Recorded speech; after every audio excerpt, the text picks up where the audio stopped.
Yeah, so today I decided to get baptized, but if I'm going to be honest, it hasn't always been that easy. Growing up, my family took me to church every day, and I would always I would hear great stories of people encountering Jesus, but I never had that. It wasn't until like grade 11, my best friend had taken me to his youth group, and during worship, he pulled me aside and said, "Hey, I feel the need to pray for you." And at the time, I was just like, "Okay, well, whatever.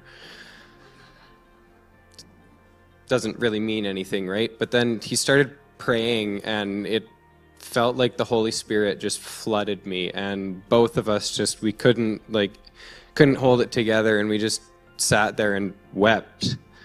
And that was the first time I ever experienced the Holy Spirit or a connection with God. But then a few months go by and I hadn't had another experience like that, so I started going back and I started doubting again.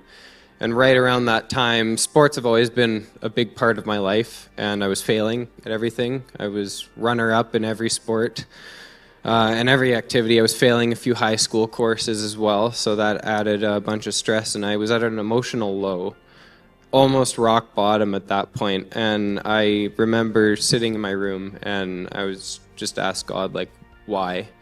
And I've never read the Bible before, and just a verse popped into my head, and I was like, okay, well, I picked up my Bible and read it. Joshua chapter 1 verse 9, "Have I not commanded you, be strong and courageous, do not be afraid, do not be discouraged, for the Lord your God is with you wherever you go."